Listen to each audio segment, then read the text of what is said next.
Hey, we are here at the Weekend Warrior podcast. All right, sorry about that. That was 9 minutes of my bad. That's all okay. Right. Well, all those X factors, dude. There's so much stuff to remember, and it's always the dumbest one. I give myself a heart attack every time I'm going to a show, and I'm like, I forgot that one cable, didn't I? Yeah. That one cable that I can't replace. That one that you needed that night specifically. That is gonna power up my whole rig, and now I'm screwed. So. Well, and I mean that's my car is just full of I keep stuff random cables that I'll probably never use. I've actually used them sometimes to just tie things to the roof of my car. Sure. You know? Yeah. All right. Seatbelt maybe. We'll get back into it. Welcome back to the Weekend Warrior Show Recap Podcast. This is our second time shooting because, I forgot to hit the record button, like a real pro. Anyway, so we were talking about your tour and everything, and you've been in the car quite a bit lately, it seems like, and but we were really about to get into your EP. So. Yes, so new EP coming next week. It's a 5-song EP. Whoops. It's all good. Releasing on the 22nd. And you said it's full band? Full band, yep. So I got a great drummer, Ryan Thomas. He's amazing. He is in a couple other groups in town, and he does like a lot of jazz stuff, but he comes from like a metal background, and he's just like super open-minded musically, and he's just like very versatile, and it's been a really, and I also a really good friend. That's always a bonus. He's got a great attitude. He just wants to play, and so he's been really good. And I have Chris McRae on bass, and he's been really nice. He's actually not on the album, though. The guy who played on the album ended up So he's the guy who's playing with you currently. Right, yeah. So he's in the live band, and he will be on future recordings and everything. But, so the EP is titled Gather Your Gold. And main themes kind of talking about just what it is, gathering your gold, looking inside yourself. Finding the goodness. Cultivating goodness, right? Shining light on some non-goodness, perhaps. So it's kind of a concept to some extent. A little bit, yeah. So the songs kind of generally around that theme a little bit, or? For the most part, yeah. There's one track that's just kind of like a love song. Well, you gotta have a love song. You gotta have the love song. Shout out to Wifey. There you go. But yeah, it's I'm really excited about it. I think it's my best material to date. So are you gonna do like a waterfall release type thing? Or are you gonna put it all out at once? So we've already released 2 singles. Okay. Queen Bee, the love song, and then the second single was Commission Remission. I gotcha. And let's talk about those a little bit since they're out and people can. Yeah. Maybe by the time this whole thing is out, the whole thing will be out. Sure. Sounds like you said it'll be out when? Next Friday, the 22nd, November 22nd. November 22nd, yeah. There's a good chance that it'll all be available. It'll be there, yeah. But anyway, let's go into the singles a little bit. Queen Bee is the opener on the album, and it's a really fun, upbeat, kind of funky track. I really love the melody and everything on it, and my wife's name is Brittany, so she is Queen Bee. There you go. And it's basically just, it's an observation on how much my life has improved since we've been together. Nice. We actually just we celebrated 10 years of marriage. Congratulations. Last month, and it's just been great. Yeah. And so she's always inspiring me to write these. That's awesome. Love that's songs. What you want. You want it to make you better. That's the whole point. Yeah, so that's great. Mm-hmm. And then the second one, Commissioned Remission. And so that I had the idea of. I went through the newspaper and I found a bunch of like interesting lines and things, and kind of mixed and matched just completely unrelated lines for the lyrics. And actually they turned out really cohesive. And that song is a little more serious. It's about I've been kind of realizing that everybody you meet somebody and we always, you put on a smile right away, and you're good, you're great, and then maybe you'll turn around and it's like you're not great, right? We put on this like kind of fake smile, slowly, a lot of times, yeah. And so it's kind of an observation of this like this weird dichotomy that we're we tend to put on a big smile for everyone else, but then when we're on our own or whatever, it's not like that, right. And so it's just kind of this weird thing of how we're all, walking around with this kind of stumbling happiness that's, not almost genuine like a mask a lot of the or time. Right. That you're, Yeah, I gotcha. That sounds cool. I'll definitely have to check that one out. Yeah. And then, so there's 3 other songs. Yeah. So there's one acoustic track called Wasteland, and that kind of goes in with the theme of gathering gold and going inside. And the wasteland I like to call is a place inside myself for sure, which is it's, I don't want to say darkness, but You can say issues, darkness, It's okay. problems Yeah. that I have, that I have a sneaking suspicion everyone else has of their own. That's what all my songs are about. Yeah, so, sure. I mean, that's I only dive into the darkness, I think. Yeah. So I'll probably dig that one extra. Sure, yeah. And so like the theme of that is to take me into the wasteland and go there and be there, and how it might be kind of scary. Face it, Yeah. and maybe it's not as bad as you think, and maybe it just needs a little bit of love and attention. Maybe it just needs you to face it too. Yeah, maybe exactly. that's all, and it'll kind of go away a little bit. But all right. And then what else you got on there? And then title track, Gather Your Gold, I like that title, which cool. is the heaviest song on the EP. Definitely like a heavy, not like super heavy, but like rock vibe for sure. And yeah, that just kind of same thing. It's all about going inside, fixing yourself up, kind of cleaning house, taking inventory, Which is a good thing to do. It is, yeah. It's hard to do, hard It to is. get yourself to really face it. Yeah, and you really have to be intentional, and you have to just kind of, you gotta be able to be uncomfortable, and you gotta sit there and be in it, That's a tall order, I think. It is. For most Yeah, it really people. is, which is so strange because it's just you. Well, you think about it, like you just like dealing with you and yourself. But I would it's like, say I think that's part of the reason I am a musician to begin with, is because I really like going into those dark spaces and facing the I think the overall kind of vibe of the music I put out is like darkness and confusion and all the things that like I almost have gripes with, like the things that like I'm worried about or anxious about. And if I don't really write a lot of happy songs, because when I'm happy I just kind of am happy, sure, but then when I sit down with the guitar, I'm like, that's when I want to really dig into that deep stuff. And that's like my favorite thing to do is write songs. So I mean, there's something about looking that stuff in the face that like really gets me excited, which I don't think is the norm for most people. It's necessarily. not. No, it's not. But I do think that that's why I've kind of chose this, and even just like having conversations like this, it's like I've always enjoyed trying to get to the root of things to some extent with people that are open to it. You know? Yeah. But there is like the other song you were saying, there is a mask. You kind of, it's not my favorite one to wear. Yeah, but, we all do it. Yeah. We all do it every day, no matter where we are, what we're Right. doing, or what's going on in the world. It's like we all, And there was a time where I had to do the day job thing, right? And I mean, I had a bunch of restaurant gigs there for a while, but then I was lucky enough to work at a music store, and that's essentially customer service. So Right. you learn how to wear that mask Yeah. more correctly. I think I was very, very bad at I'm not good at it. Right, I'm not. right. I'm not good at faking it. Yeah. Like I can do it, if I'm having a bad day and I go to the store and just talk to the cashier real quick, I'm fine. But if I'm like in a horrible mood and I'm gonna be with someone for a while, it's like there's no faking it. Right. I can't do it. I want to dive into it to some extent. Yeah. Like I would rather either come in here and do it on the guitar, or maybe just hit the drums a little bit to kind of get it out of me a little bit. That's the beautiful thing about music is it's just like it's a process. You're processing whatever your song is about or whatever you're feeling. You're getting it out in a kind of tangible form that other people can relate to in like a really interesting way. Well, that's the hope that other people can. I don't know that I've experienced that a whole lot myself. It's hard. Yeah, it's really tough. It's tough to get anybody's attention for anything. I think that, the people that are truly pursuing music at this point and not having that commercial success, like it's very clear that you're doing it almost as a compulsion, not necessarily for any, because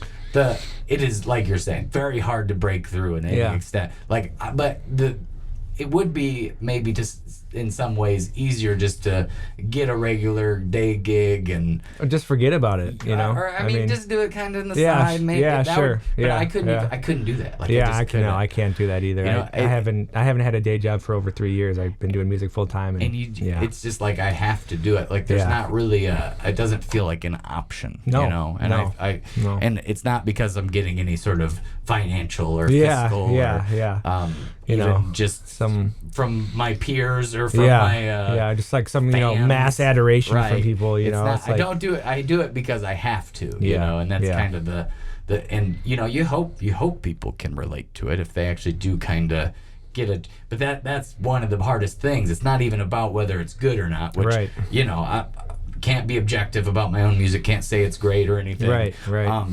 But whether it's good or bad doesn't really matter in the long run. It's how did you get people to actually hear it? Yeah. And that to make that decision for themselves. Yeah. And it just seems impossible. It's connecting on an emotional level, and it's really hard because everyone's attention is like pulled in a billion directions. Yeah. There's a million other things. You know, you're scrolling on your phone. There's 100,000 things that are super interesting and just attention grabbing, and then it's like, okay, I have all that to like compete with, and it's tough. Yeah, it's hard. I haven't had much success in any of that. I mean, I've tried really hard with the well, you do great. You're always releasing music. I'm trying. You play tons of shows. Like you post way more than I do. Like, well, it's just like one of those things that you learn. It's just that you have to do it. You don't want to do it. It's the whole. But I always equate it to like, if you want to be a musician, that's great. You can be a musician and not do all that stuff. That's right. But if you want to do it for your living, if you want to make a living doing music, you're gonna have to do some stuff that you don't enjoy doing. At least in the beginning, you might catch a windfall later on or something. Well, I've never known that life. So I'm just, I'm focused about where I'm at. I think that, it's just a necessary evil to some extent, and I've learned a lot from doing it, and I think it is great to. It is a skill set that I would not completely out of my element. Sure. So now slowly getting more, comfortable to some. Video editing is something I didn't put out videos for a whole first 10 years of my. Wow. But it wasn't even like. I mean, we put out like a few, but it wasn't like you were doing it all the time. Like it wasn't you pretty much have to be putting out video content on a regular basis, and I struggle with that literally every day because if you were in an ideal world, you would put some sort of video content up at least 5 times a week, if not 7. A lot of people do multiple, even twice a day. I struggle. Like there was a period where I was doing it like once, like 4 or 5 days a week, every week for over a year. Yeah. And I mean, I wouldn't say I gained a ton of traction or anything in anywhere, but it definitely taught me how to pay attention because I'm a very not visual person. I mean, I'm obviously a little bit more on the soundscape, I think in my head when I'm thinking of stuff, a lot of times I'm like, it's like a script. It's not like I'm seeing pictures. I think, which is different. Like my girlfriend Lo, she's a total opposite, total pictures. Oh, really? The whole time. Like that's, she sees everything very visually, whereas I'm just like completely analytical, completely text based up there, not very visually creative. So having to, and to some extent, I've always loved movies and things like that, but not to the point where like you actually pay attention to how it's shot. Yeah. You know what I mean? Right. And now it's like because of doing all this, it's opened my eyes. You're seeing it more. Well, that's how it is like listening to music. That's been that way for me forever. It's like I can turn it off, luckily, but there's a lot of analyzing going on. Yeah. And like, that sounds like they punched that in, or that sounds like this, or And but I mean, I get excited about that part of it now, though. It's it's fun. I wouldn't. If I do come up with a video that is good, I am excited about it, but it's not the same. When I hear like just a cool reverb on something, and I'm like, what kind of reverb? Why does it sound like that? You're trying to analyze it a little bit, and it like makes the whole song for me. Sometimes I'll like a whole song just because of the vocal reverb. Like that just fits so nicely in the mix. Yeah. And it's crazy. It's crazy how the details, and I mean, they always say comparison is the thief of joy, but Yeah. that's what I'm doing constantly. Well, yeah. I mean, what else? That's only natural, really. Like you see what other people are doing, and you're like, oh, I want to do that. Right. Or Or like, you take or whatever. little things from this song and little things from that song. You're like, you kind of incorporate a similar idea in what you're Yeah. doing. And I do that all the time. Yeah. Half the time when I'm writing a new song is because I learned some new cover, and I'm like, oh, that's what they're doing. Right. And then I take that and I twist it around. I don't copy it, obviously, Yeah. but that is very often a catalyst for new material for me. I mean, you think about music in general. All it is you're an amalgamation of your influences. Yeah. So I mean, Yeah. it is stealing to some extent. Yeah. I don't think There's no way around it. I mean, you Yeah. could maybe never ever listen to music ever, and never even see a guitar, and never see a drum But set. you wouldn't even know what a song was. But you then- know? and then, how like, would you put it to? You have like someone like give you an acoustic guitar when you're 16 and you've never seen this before, and you're like, that'd be really interesting because. It'd be impossible, but yeah. Well, I mean, it'd have to be like someone from like some island right. jungle yeah, I guess that would thing. be the way to do it. You know what I Maybe mean? no Like, technology. but just it would here's a be interesting guitar. to see how they approached it and how they would, Yeah. what they would do. Maybe you'd have to start them off in a couple chords or something, Maybe. and just see where it goes Yeah. from there. Let them. I would just give them the guitar and be like, I think most do of the something people, with that. most of the people would just let it sit there. I Yeah. mean, I don't know. I think there is kind of a crazy thing when you think about back in the day. Like right now, we have all the tech at our fingertips. So when I wanted to learn guitar, I didn't have a cell phone, but I had the internet, and it was rough, dial-up internet. But I could get on the internet and look up some tabs that were wrong, and sure, yeah, kind of learn some songs that way. Where you think about the people before the era of the internet, they just are you get a teacher, buy a book, maybe a book. yeah. You could get a look, Yeah. and they still use those same books for teaching, which Yeah, is crazy. it hasn't evolved at all. It really, Right. it's not changed. Yeah, which I'm sure somewhere somebody has, kind of incorporated the current technological state of learning, but I doubt it. Yeah. None that I know of. It's not the standard, and it probably should be. The standard should be updated at some point, but It's like a Fender guitar. right. It's the same since 1958 or whatever, Right. Well, I don't know that you can improve a whole lot on that. Yeah. No matter how much Yeah, tech probably you not. get. Yeah. There's probably something. Maybe. Something you Yeah. could do, but you'd have to. But with the books, it seems very obvious that it should incorporate the internet and Somehow. how to learn Yeah. that way. Yeah.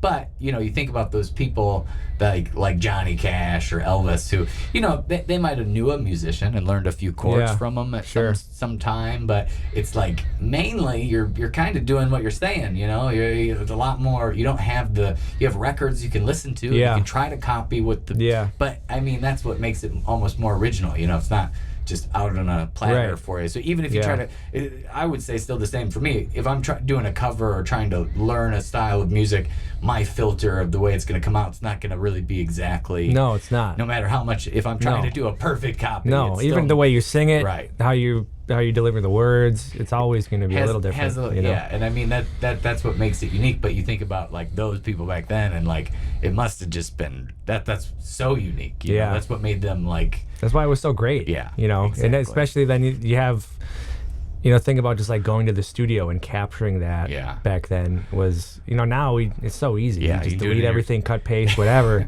But the tape, you only have so much tape. Right, you don't have so much tape, and I'm gotta sure do you got good some. takes. You got some jerk behind the board who's like, "Let's get this done and get out of here," or whatever, And, Yeah, it's pretty. I think my first kind of just thought of that was when I watched Walk the Line. I don't know, that movie about Johnny Cash. When he goes into the studio, it's very romantic idea. I think to some extent. Right. But and obviously it's probably exaggerated in different ways and things. But that was the first time I had that thought of like actually going to a studio. I was probably like 15 or something. I just started playing guitar. It wasn't like a thing that was really in my orbit quite yet. And it is a pretty romantic idea of like he in the movie. I don't think it exactly worked out this way, but he goes to the studio, gets the guy to record him. He does a bunch of takes of his songs in like one day, and they press it, and then they get it out to the stations, and he's on the radio. Yeah, and he's a star. Elvis, similar trajectory, both those guys, and then you get the Beatles, who are kind of experimenting with all the tech part of it. Yeah, they kind of open the door Right. of creativity a lot of ways. Yeah, but especially with where we're at now. I mean, just the idea of like panning and things, and like I mean, which doesn't even sound that crazy. No, it's really not anymore, but it was at one point. But yeah, I don't know. I love going to the studio. But I do love having, I can record. I'm this little pod track thing, I can record anytime I want, and it's battery powered, so I could even that's cool. take it into the forest if I wanted to. And do you do all your recording right here? I do a lot of tracking, but usually I take it to a studio to mix and master, because I just feel like I need some objective ears. Yeah, it's so hard to just think of. I don't know, when I do a take. A lot of times when you're doing vocal takes, you'll do like multiple takes, and then knowing this take is better and why, I have a tough time with. I mean, because there's parts in all of them that I love, there's parts in all of them that I hate. Yeah. And I mean, ideally, if you comp them, I guess you're taking the parts you love from each take. Yeah, and that's how I usually do it. Like I kind of have a rule of like 3 takes. Right. And if I can't nail it it's in 3 takes, second or third take. I'll move on, and then I'll have a problem where I've brought like, I think 12. And then you're like trying to figure out, go through all 12, and you're like, But and the engineer I work with, I'm sure, loves that. Ooh, 12 tracks to go through today. Well, and a lot of times when I'm doing something like that, like I need that many takes because it's a brand new song. If it's a song I've done 1,000 times live, I probably do 2 or 3 takes. Or, I've gotten away with 1 here and there. But with new material, and you're kind of in uncharted territory. It's like, and you're just not really quite sure how to do it yet. You don't have that road test on it for. And I had a few songs this last year where they were like, I had a buddy that passed away, and I wrote a song like right after the funeral, and like I wanted to get it out as quick as possible, but I just didn't know how it was supposed to sound. So you're figuring that out, which is not the right way to do it, I don't think. Well, but it's a way to do it, though. It's an expensive way to do it. It's an expensive way to do it. Yeah, like luckily I have a studio right at home, and so I do all of my recording. I do all of my own editing and everything. Right. But then I'm affiliated with this label, and so I just send them all the stems. They do all the mixing and mastering, because I've sat there trying to mix my own song, and I'm not that great at it. I'm not horrible. Right. That's but I end up pulling my hair out because I'm going back and forth on this little tiny detail for so long, and I just can't let it go. And so now I'm just like, get it out of here. You guys deal with it. If I send it back, if you find somebody that has your aesthetic to some extent, that's the hard thing. Is like when you send something off, you're just hoping that they like what you like, right? Because they might have a different. That's something you run into in live shows all the time too. Is like you'll play a show and you have a sound guy, and they're like, we noticed this when we're in Nashville. I've only went down there once, but every vocal is like as dry as possible. Oh yeah. I like reverb. I like to throw some effects on the voice, and it's like it just smooths everything out, and I just like the way it feels. Space and everything. I like the way it feels singing and like that. Big echoey kind of. Gives it a lot of depth. Yeah, exactly. And but I will say that on the songwriter nights that you play down there, there's no hiding behind anything. If it's a bad song or you're not performing it well, it's right there. It's for everyone to hear that way. There's no hiding. But so I mean, for that reason, it might be good, because your song has to really transcend. But it's got to be a good song. Right. Right. And you're putting it through the meat grinder there to really figure out if it does compete with these other songs that other people are doing.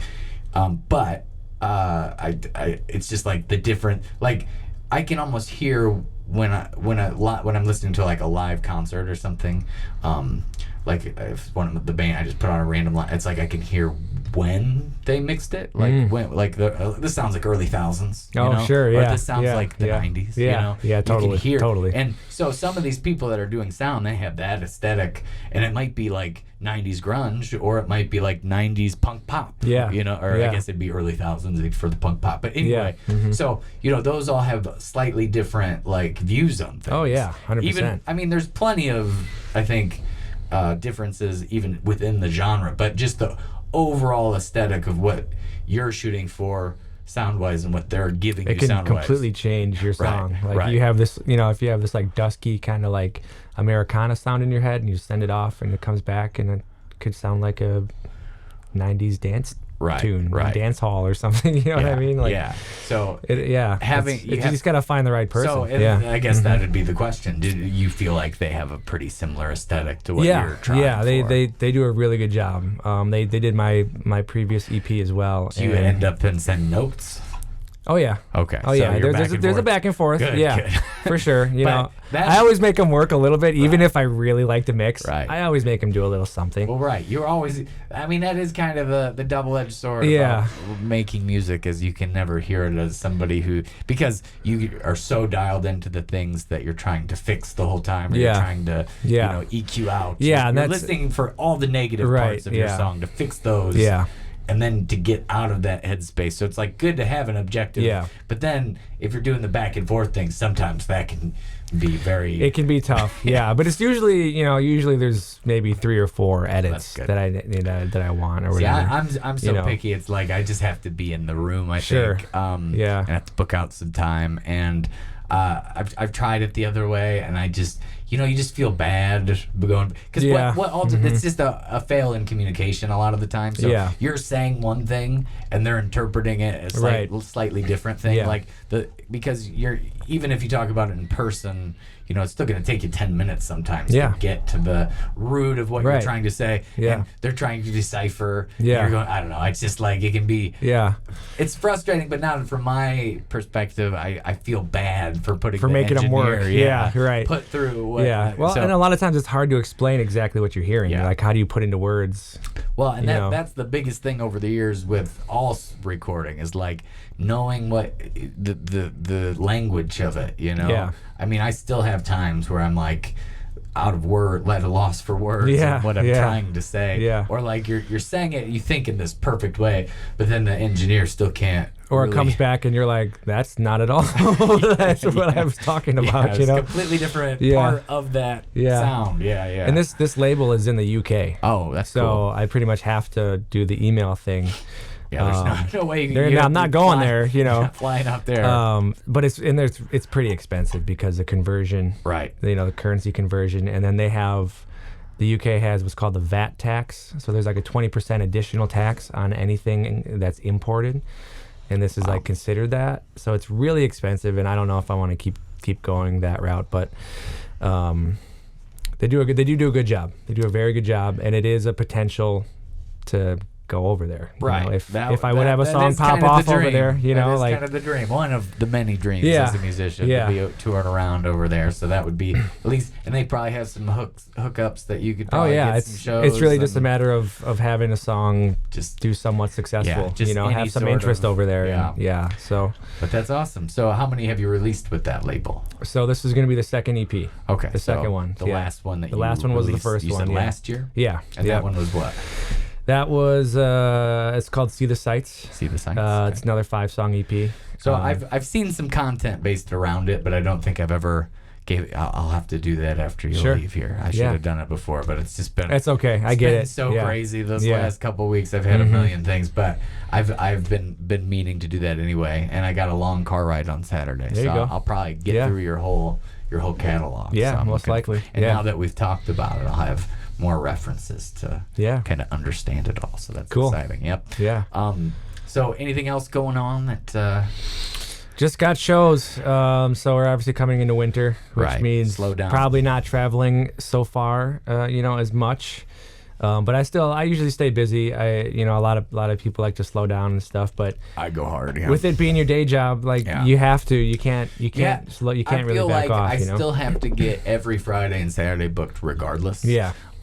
You just don't get as many of those like off night. I don't get as many Thursdays. I don't get as many Sundays. Yeah. I don't get as many doubles or triples even sometimes in the summer. We have those crazy days. But so yeah, I mean it does slow down, and it's not. But I think a lot of people just take the winter off even. Yeah. Maybe record an album. I Right. think that's some people's thinking is like winter times, but when you gotta pay them bills. Yeah, and honestly, it kind of makes it a little easier for us, I think, because there are not as many people playing. That's true. Places are still open. Yep. Places are still trying to bring people in, and places still want stuff going on. So it's a pretty good opportunity, honestly, to stay consistent. And I just feel like I would crawl out of my skin if I wasn't playing shows. Yeah, like what am I? I mean, yeah, I could record an album, but I can record an album anytime. Right. Honestly, like. Well, I do find it tough sometimes to juggle all the things. Yeah. Sure. But, sure. I'm always recording. Right. I do it at home, and so like during the week, during the day, I'm just down there woodshedding all the time, writing, Right. recording something. So it's like I have tons of like little demos or songs that. I don't know. I feel like with the promo and the content that I'm always like, the podcast. I don't know if all this stuff is kind of an excuse to not through the tedious, but I don't know. I mean, I try to stay on top of things. I try to back catalog things so that way, like they're not recorded necessarily in the right way yet, but I have them tracked, so it's like I just did this live in the studio thing where I brought these cameras and recorded, played my full one-man band thing live, and so we just got a mix of that, the first song essentially of that, and I haven't really had a chance to get back in there, but I got twice this last week on it, and pretty much done with one song, but because it was all one session, it was all live, so it's like once I get that one song where all the other ones will be super easy. I probably did 15-20 songs that day, so like I can just get the one song set, and you just and then slow release and slow mix the rest, but also be releasing regular studio tunes. That's a good idea. Pretty much turned to just doing singles. I mean, I would like to group these live ones as a full EP or live album at some point, but it's like it's all my projects take too long. It's a big project, and that's why I like a 5-song EP. Yeah, because it's not 12 to 15 songs. This huge monster project that for one is like so much to get together, but then two, for people, especially for people who don't know your music, how are you going to tell them like listen to this 12 song? It's a big ask. It's a big ask, and a 5-song EP is just maybe a half an hour. Yeah, you can get through it. No problem. You can show a lot of diversity in your songwriting in 5 songs. And it's more than a single, but you get the added bonus of being more conceptual. Like your EP, it sounds like has kind of a general theme. Yeah. Whereas I don't know, I always think of my songs as just like standalones. I guess a lot of the time. Yeah. I mean, I did a full length. We had with my band, we did Designed to Shine was this 14-track album. Wow. Big studio release, but we spent 3 years on it. On and off in the studio, and it was super expensive over that amount of time. I mean, we were going like twice a month. It wasn't like we were every day grinding for 3 years. But you lose so much momentum in that. But so still, I just kind of turned to the what everybody kind of says now is you just do singles, because you keep stuff coming. That's not a bad model at all. But if you can get 5 songs together, which isn't that much more than a single. No, it's not. And honestly, you have a 5-song EP. It doesn't have to be conceptual. I mean, you could just have five standalones, honestly, or whatever. But I guess I get too anxious getting stuff out. Like once one song's done, it's like I don't want to just sit on it. Because I don't know. It's just that overcompensating for that fear of not having any losing that momentum of not putting stuff out. It can be pretty challenging to do that when you're trying to do these big. It is. And it's just a daunting task anyway to do a full-length album, I think. I've had a couple of buddies in the past that are like, have these big ideas, and I'm always like, why don't you try to just get one song first? Yeah, sure. Get that done. And then, because they're trying 10 songs at the same time, they don't finish any of them. Right, and that's a very common pitfall. Right. Is that you have 1,000 unreleased, unfinished songs. You have to stay focused for 10 songs worth of going to mixing and mastering and writing and recording. And it's just a lot of focus. It's a big task. And a lot of musicians don't like to stick in that. I feel like, they're on to something new. Yeah. Like, I struggle with that. I have all these big ideas of what I'm kind of doing with my singles in the long run, but it's like I've had several deviations from that. Sure. I'll see something very inspiring, and I'm like, actually that's kind of more what I want to do. Yeah. And then like that, but I've been releasing them as singles, so it doesn't totally matter. But like, some of the stuff that I was planning kind of changes and morphs, and it does. It might be 10 years before I get them where. Yeah. And by then it's going to be something completely different. Well, yeah. I mean, you spend even 6 months. I'd say you spend even like I said, 6 months on a 10-song EP or album or whatever. You're probably a different person in that 6 months, and suddenly the song you started in January is like, oh, okay, that's like pretty old to you now, and it's like I'm not there anymore. And then on the other side of it, when you're trying to promote it, you're already like, I heard this song a billion times. You're not as excited anymore. Well, yeah, and that's obviously the beauty of that is that the audience doesn't know that, so as long as you can, but stick with it. I guess my point is like, I'm when I record just one song and I do it from start to finish, when it's done, I'm excited to show everybody all the time. Yeah. Whereas if I was to do a full album and that first song that you started on, you've been through the whole process, and it was 6 months ago that you pretty much got it close to being done, and then you've done several mixes since then, and you're just hearing it over and over. So then to not only just hear the mistakes and be excited to show somebody, and you'd probably have some songs in that 10 songs that you'd be excited, but it wouldn't be all 10 songs,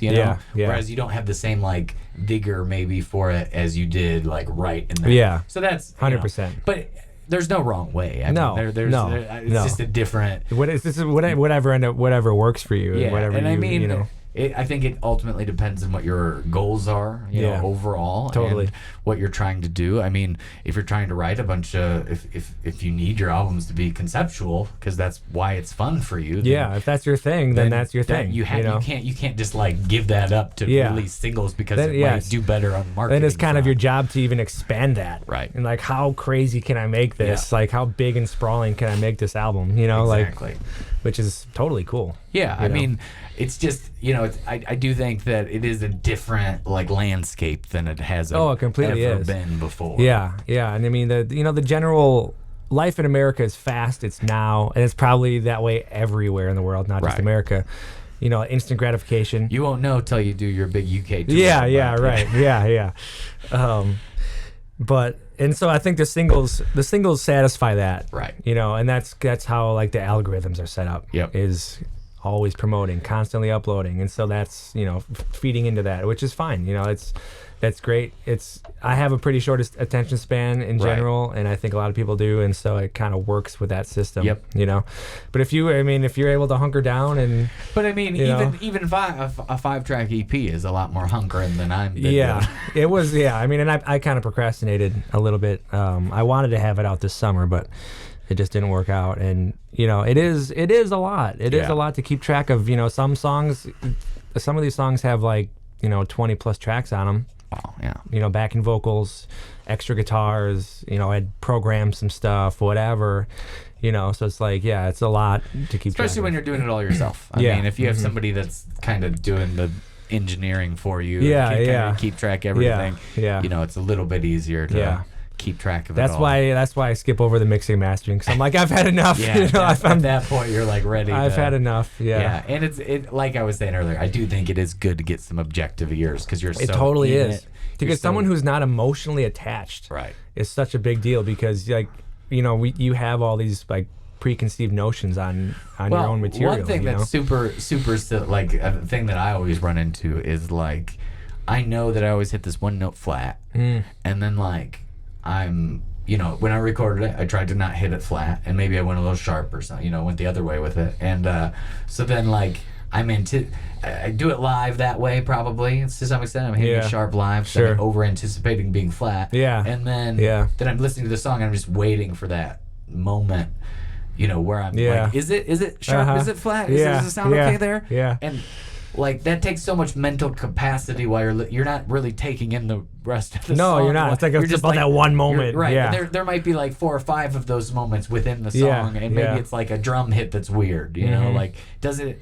Was that on? So you have these little things, and you're just like waiting. At least for me, I'm just waiting for. So you can't listen to a song like you've never heard it before, because you're so dialed into the mistakes. You can't just like it's like every little detail. And because when nobody that listens to music, unless you're a musician, but even if you're a musician, as long as it's not your music, you're still being way more objective about it. Yeah. And just listening to it like a song, like one thing. Totally. Not like an amalgamation. I'm using that word a lot. That's a good word. Each part. Yeah. And I think that it's very necessary to maybe get the best out of a track sometimes. Yeah, 100%. But 100%. all right, well, I usually like to ask this question. It's probably be around the end here, but so it is the Weekend Warrior Show recap podcast. So I do like to ask, do you have any interesting, wild, weird show stories? Like, is there one that pops out? Doesn't have to be the craziest, doesn't have to be the weirdest, but what is the, interesting, weird, wild show? It can story. be anything. It can be anything. You're out on tour. I'm okay, sure weird stuff happens, so it's like the first thing that comes to your head, kind of. So I was in a stoner metal band for a long time. Okay. We toured the country and stuff. We were in a band for about 8 years, and we did a 25-day West Coast tour in 2016. Awesome. And we played in Oakland one night, and apparently Oakland's very violent and whatever. And there was a sign, a wanted sign outside of the venue. We played at the Golden Bull, it was called. And like a week prior, a bass player was shot in the head, taking his gear out. He was caught in the crosshairs, and he wasn't supposed to be shot, but he was. Oh, so who's a bystander? He was an innocent bystander that was in the wrong place at the wrong time. And so that happened before you played that there? was like a week before we played. So you guys were very on guard. You were hiding behind the cases when you were walking in. Yeah. And we actually were touring with another band for like 5 shows in the tour, and like their van got broken into that night. Yeah. And it was just rough. Yeah, I was telling you earlier about my Detroit story. We had the studio thing. We got robbed up there. So, you just run into wild stuff. You do. And I think part of the reason I do the podcast in general is because it's helps me catalog. Because if stuff like that happens and you don't track it, like, you'll think about it for maybe a week or two, but it gets lost sometimes. Yeah, so it's like by doing the podcast, when this weird stuff happens, it forces you to kind of really think about it, like really kind of contemplate like the story, and like you get it more. It's more of a visceral memory. I think you're like committing it to your long term, so you don't lose some of those crazy things that happen over the years. So totally. I don't know. I just always like to ask that because we see all sorts of weird stuff. I mean, everybody. If you're playing shows, it's going to be. There's probably more, right? But there's probably hundreds, but and I don't want to go through each one necessarily. Maybe the next time you'll have a different one to bring up. But it's like, I like the idea of you just thinking of what first comes to your head too. It doesn't have to be the best story that you have, but it's just like, well, you said that kind of leads you down a line of thinking that leads you to some story that's kind of nuts. So anyways, so let's get into how people find your music and everything. Yeah, so obviously any streaming platform, Cody James. There are unfortunately a lot of Cody James musicians, and so I used to have long hair. I think I had long hair when we first met. I'm pretty sure. Yeah, I did. I definitely did. And so that honestly would set me apart. I'd always tell people to look for my hair when they search for me on social media or whatever. But any social media handle is. You could also search Cody James, and then what are the EP titles? There's Gather Your Gold. There's a new one, and then See the Sights is the first one. Because the collection of those two things together will bring you to the right person on Spotify and anywhere you stream.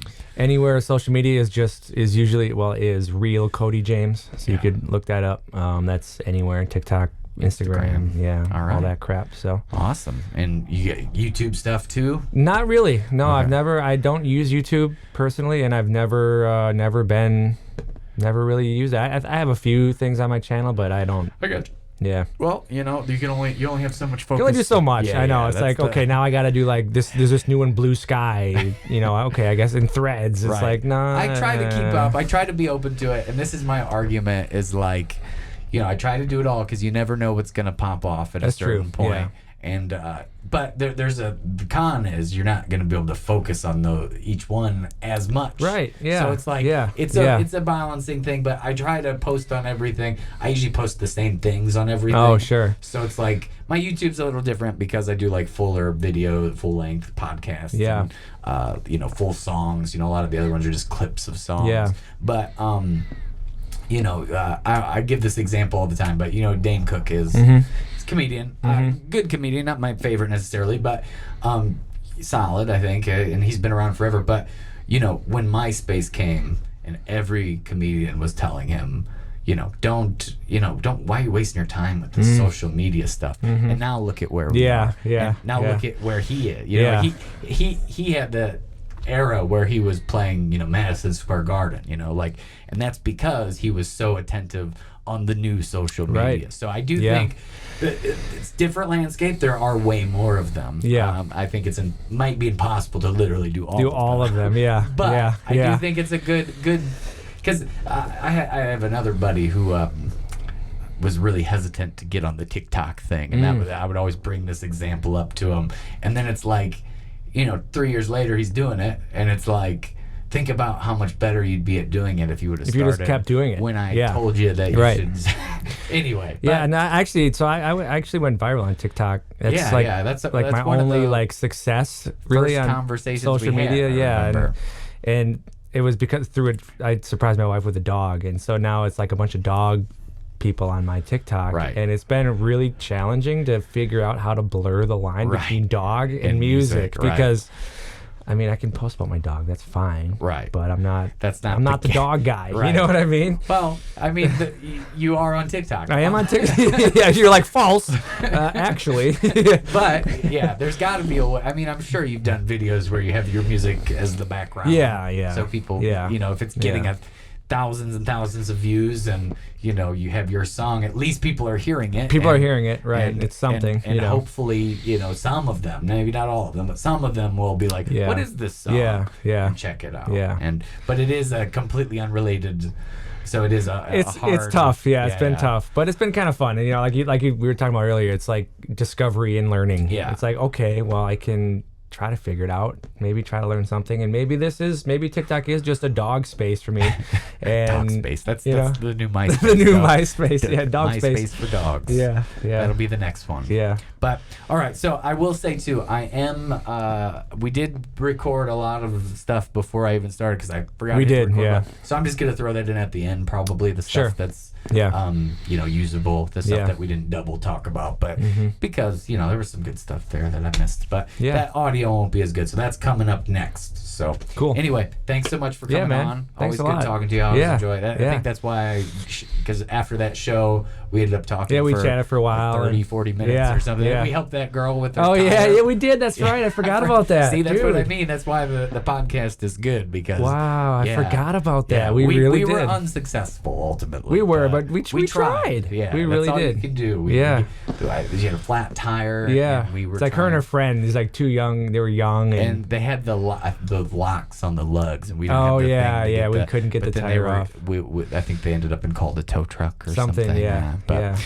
We tried. I forgot about that. But That's it was funny. because we were out there talking for 30-40 minutes after the show, and I was like, we should record this maybe next time. But anyway, I do appreciate you. Likewise, man. Thanks for taking the time. Safe travels for the rest of your tour, and I will just talk to you soon. Sounds good. All right. Thanks for bud. listening, as always. We'll see you next time. See you later. Bye. Pre-podcast talk before I remembered to turn the mics on. Let's just start. It's been a long time since we've even seen each other. Yeah. Which is... probably, 2 years? 2 or 3 years, maybe? Has it been that long? It's crazy. It has to be. We really only met that one time. Yeah. So we played a show down in St. Louis. Yeah. What was that? It was Evangeline's. Evangeline's, and it's like a little kind of New Orleans vibe bar. Like a little bistro. Yeah. And I played down there a few times kind of back then, but I haven't really been back down I haven't. in a while. I think I might have been there once after we played, and I think same. Maybe last year. I did I think I did like a brunch over there or something, which is an interesting slot. I bet. But people, I don't know. People kind of expect it there. I felt like, but they got good food. Yeah, I mean, it's a nice place. That's one of the best. I mean, the pay isn't great, so that's one of the best things. You get that good meal after, right? And kind of go to town. I think I got an omelet or something that was pretty like Cajun, kind of delicious. So but it's a long drive for me though. Well, I mean, for me too. I'm even further. I'm an hour north of Milwaukee, so Yeah. it's like if I'm doing a straight through to St. Louis, that's 6.5, 7 hours. Wow. I got one that's 4 this week that I'm pretty like bummed about because I didn't look at the travel before. Like, and I do longer drives. Like last week, I was in Iowa, which is like 5.5 hours. Where at night? I was in Ames, Iowa, at the London Underground. That's a cool name. It's a really good spot too. Cool. I'll have to check it out. They do a 2-hour slot with decent pay and stuff, and good crowd, and really nice people and everything. That's what you're looking for. Yeah. It's just a long drive to get there sometimes. It's a long drive, yeah. I mean, yesterday I was in Macomb, and that was like 5 hours for me. Wow. So, I mean, 6 hours, anything under 6, I'll do.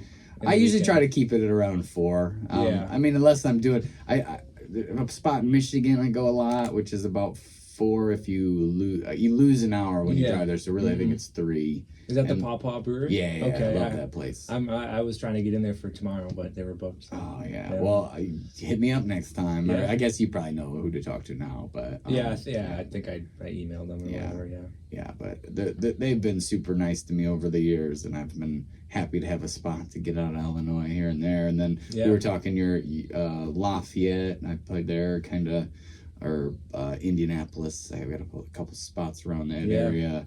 Got a couple in Iowa, and then just all over Illinois, pretty much. So, but it's a pretty good area to be in because you have a lot of stuff nearby. I mean, you got different states that aren't too far away. Right, and you're kind of in like this like T section. I mean, it's I think a lot of people don't really, especially musicians that like I know, don't realize that there's a huge market for what we do. I mean, like that level of bars and wineries and breweries and a little bit above, a little bit below, depending depending on what time of year it is and all that stuff. It's not a bad way for a solo artist to make money. Yeah, if it was a band, it definitely would be tougher. If it was a band, I mean, you could charge more.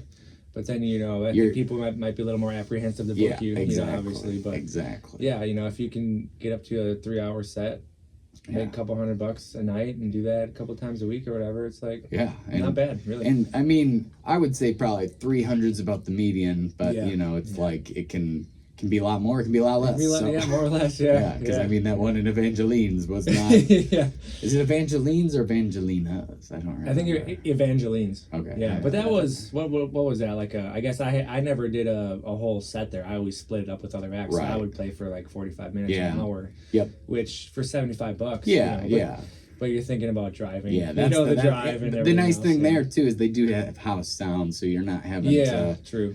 Even though, and then if you're continuing to travel and you need a place to stay, the guy has a huge like Airbnb. I didn't know he'll let you stay at for free. Awesome. I used to have a place in Davenport that would do it. Davenport, it was this place I still play at today called Kilkenny's. Oh yeah. But they would have you down for the whole weekend, which was like you'd play Friday and Saturday night. You'd get $500 for the weekend. That's cool. And then they'd give you a place to stay for the night. So that was always just like a nice little escape. And their crowd is like college kids, and it's never the same. It's like it almost reminds me of Nashville to some extent as far as the turnover. Like you're not playing so you can literally play the same set. You can just repeat. Nights. Yeah. Of course, I don't like to do that. Right. I mean, I mix it up a hair. I don't. There's definitely some overlap. But I mean, do you have 6 hours of material you can easily? Play? Yeah. Do you really? Yeah. Wow. I mean, over the years, just I try to not lose anything. So I'm not saying I have 6 hours of amazing good stuff that people would know. Just if you had to play everything or whatever. Yeah, I could probably get around. If I'm taking the average 10-minute break on every hour, I could probably get 6 hours. Wow. But some of those would be a stretch. Yeah. It would be. But I still throw weird ones in now. I had a request. A girl, it was really the wife of my old bass player. She likes a band I liked in high school called Dashboard Confessional, and I knew a couple of their songs in high school. And they came out to my show on Friday. Hadn't played the song since the last time she'd probably seen me, 5 years ago. You're like, hey, this is what just you're see what happens. Just roll the dice. I wouldn't say I'm always in the right mindset to do that, but some nights when I'm like feeling like, good, like you're in the moment, you're like feeling it, totally. And even if I flub a few words or like, it's like the recovery from that. is at a higher level than maybe some different well, nights. you know, especially if someone requests a song and you do it, that alone right makes up for you the sloppiness, making mistakes. You know, they don't care. You played their song. That's all that matters. Right. You know, so. And but I mean, it's just funny because I haven't thought about those songs. Practicing definitely not, and I haven't thought about those songs literally since the last time she was there. And then I got through it okay. I mean, it wasn't the best performance ever, but you know, like you said, the just the act of doing it. I'm sure they appreciated it. You know, and so you, Davenport, do you know Soul True? No. Okay. He's a really good friend of mine. He's from Davenport. I gotcha. He's a musician and stuff. Yeah, I really only I played Moline at the Poor Brothers, which I'm supporting their shirt today. But Poor Brothers is great too because they have a bunch of locations. But across the river in Davenport, I just had that Kilkenny spot. I haven't really. I used to play at a place up the road. I think it was Bellevue, Iowa, a tiny town on the river. That was always fun. But you know, as the years go, you gain some places, you lose some other places. It's always like a floating. But you know, you have some tried and true where I've been booking me for like the Kilkenny spot's been booking me for probably 10 years almost, or something crazy. I mean, I've got spots like that too. Where it's like every 4 months. Yeah. They're like, hey, what's your availability? Right. You know, and then other places you never hear back from. Yeah. Well, you'll have a one and done at a lot of places, and there's so many things like that are X factors with that. You know, the booking person changes. The bar mentality change. Maybe they don't even want to get in. Yeah. Like they started doing live music just to see how it'd go, and then didn't really bring in the numbers that they were hoping for. Or like COVID. Right. Something crazy like that happened. So that was a complete mix-up. We probably lost a few places from that whole mess. Yeah.